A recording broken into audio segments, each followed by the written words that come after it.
有冇諗過唔使去冰島，喺英國都可以睇到 puffins？Skomer Island 係威爾斯 Pembrokeshire 最大嘅島嶼，同時亦都係英國其中一個 National Nature Reserve。每年嘅夏天都有大量嘅海鳥返嚟呢一個島上面繁殖，所以吸引咗好多野生動物攝影師同埋鍾意大自然嘅遊客上島。Skomer Island 其中一個最大嘅特色就係可以好近距離咁觀賞超過4萬隻 Atlantic Puffins。為咗保護 Skomer Island 嘅生態，呢一座島唔係任何時候都可以上去㗎。呢度只有喺每年嘅4至9月係會對外開放，而且成個 Pembrokeshire 都只係得一間官方認可嘅船公司係可以提供載人上島嘅服務，每日就限制咗250人。逗留時間就係5個鐘。每年嘅5月尾至到7月尾係海鳥繁殖嘅季節，呢一段時間係 Skomer Island 最旺嘅時候，船飛通常好快就會賣晒。如果計劃上島嘅話，最好一開賣呢就即刻買飛啦。今日一朝早我哋就嚟到 Martin's Haven， 呢度係唯一可以搭船上 Skomer Island 嘅碼頭。喺上船之前，要預早啲去 Martin's Haven 停車場隔離嘅 Lockley Lodge Visitor Centre 度登記拎船飛。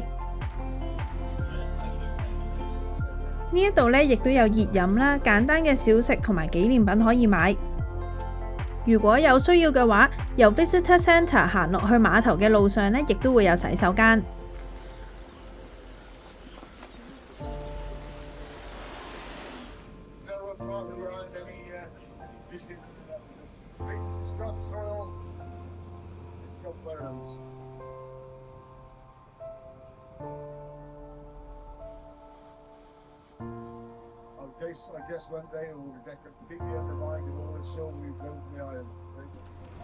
坐船去到 Skomer Island， 一落船呢就要行一條有87級嘅樓梯。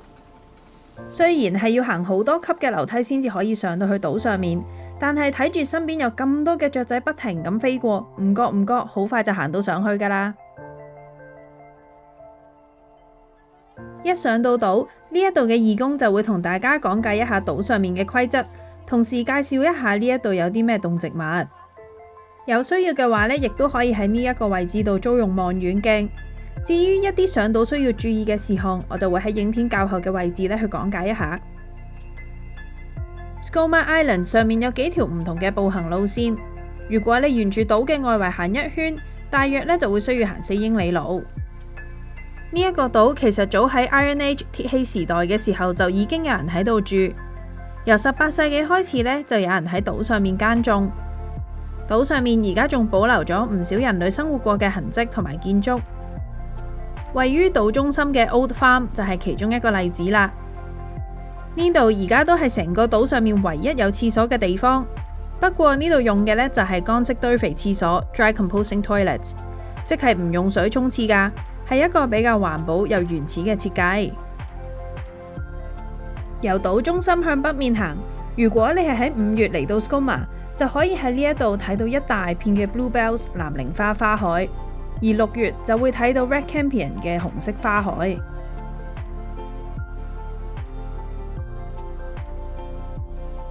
沿住崖邊慢慢咁行，望出去就係一望無際嘅大海，仲有海浪拍打崖邊岩石嘅景象，真係好震撼。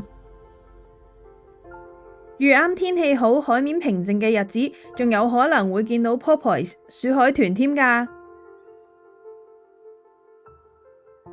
落到嚟南邊嘅 The Wake， 呢一度係島上面最著名嘅觀鳥地點之一，亦都係攝影師同埋觀鳥人士最中意嘅位置。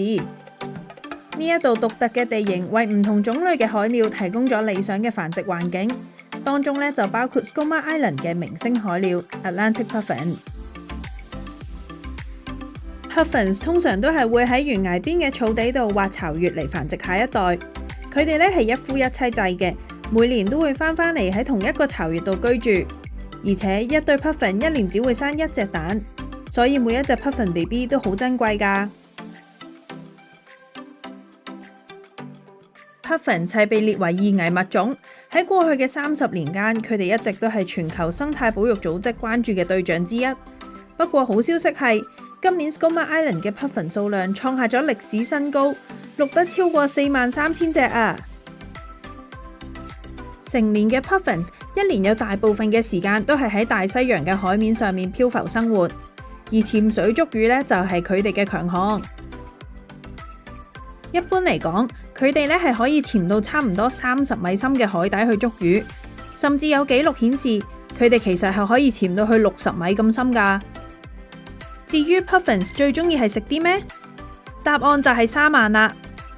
佢哋每次出海捉魚都唔係淨係捉一條咁簡單，通常都係一次過咬住幾條魚，然之後飛返去島上面餵巢穴入面等緊食物嘅 BB。如果夠細心睇嘅話，你會見到佢哋由海面飛返嚟嘅時候，個嘴入面都咬住幾條魚，好似啱啱買完餸返屋企咁樣樣，好得意㗎。喺崖邊行嘅時候，佢哋仲會喺你腳邊行嚟行去，近到唔使用望遠鏡都可以睇得一清二楚。最後講樣好得意嘅嘢俾你知啊！你知唔知道 Puffins 嘅叫聲係點樣嘅呢？你以為佢哋嘅叫聲會好似其他雀仔一樣又尖又高音？錯啦，其實佢哋嘅叫聲呢係好低沉。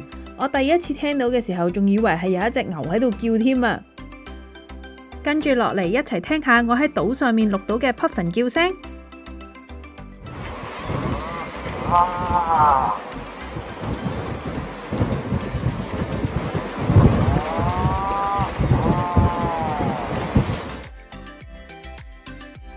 除咗 Puffins 之外，島上面其實仲有好多其他珍貴嘅鳥類，其中數量最多嘅海鳥品種就係 Man Shearwater。由於 Man Shearwater 係早出晚歸出海去捕食嘅海鳥，所以日頭喺島上面嘅時候就比較難見到佢哋嘅蹤影。Skooma Island 係四面環海，全部都係啲又高又斜嘅懸崖峭壁，喺呢啲岩石上面就聚居咗好多 Razorbill 同埋 Guillemots。Razorbill 背部嘅羽毛係黑色，肚皮就係白色。佢哋最明顯嘅特徵就係有好似剃刀咁鋒利嘅嘴，所以咧先至會叫做 Razorbill。另外，佢個嘴上面仲有一條白色嘅線，幫你一眼咧就認得出係佢。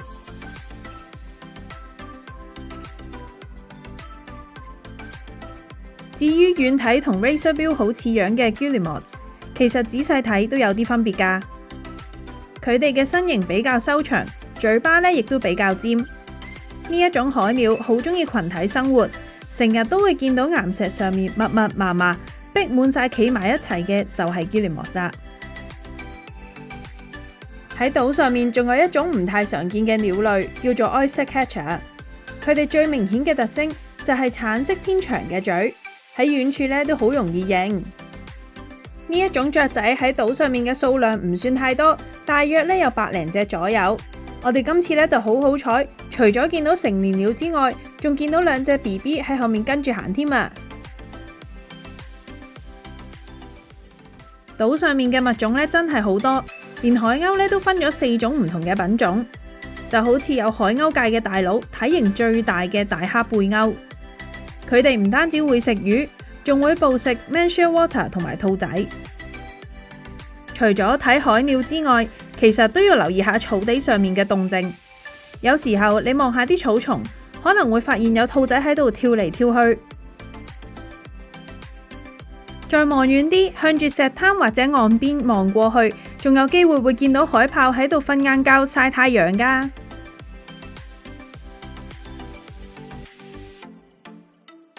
Skooma Island 嘅天空有雀仔，地下有兔仔，岸邊呢就有海豹，一次過見晒海陸空嘅野生動物啊！影片開頭有提過，上 Skooma Island 係有啲事項需要遵守同埋留意嘅，跟住落嚟就會簡單咁講解一下。嚟到島上面，記住要沿住指定嘅小徑行，唔好亂咁走，避免呢影響到野生動物嘅棲息地。另外，亦都要帶備防水保暖嘅衣物同埋防曬用品，因為島上面係冇遮蔽處㗎。仲有着對適合行山嘅鞋都好重要㗎。喺島上面呢，亦都係冇餐廳嘅，只有樽裝水可以買，所以呢，就記得要自備食物同埋嘢飲啦。食完之後記得要將所有嘅垃圾自己帶走，唔可以留低喺島上面。仲有啊，千祈唔好餵飼呢度嘅野生動物啊！航拍機呢亦都係唔俾帶嘅，因為呢會影響到島上面嘅動物。最後就記得唔好帶寵物上島，例如狗仔，因為佢哋同呢度嘅野生動物呢唔係好夾㗎咋。喺 Skomal Island 上面嘅5個鐘好快就過咗，呢一度呢真係一個充滿珍貴野生動物嘅地方，就係因為佢咁原始、咁天然，我哋更加應該好好咁珍惜，唔好破壞呢一個咁靚嘅生態天堂。如果中意我哋嘅影片嘅話，就記得 subscribe、like 同埋 share 出去，支持我哋繼續創作。我哋下一條片再見啦，拜拜。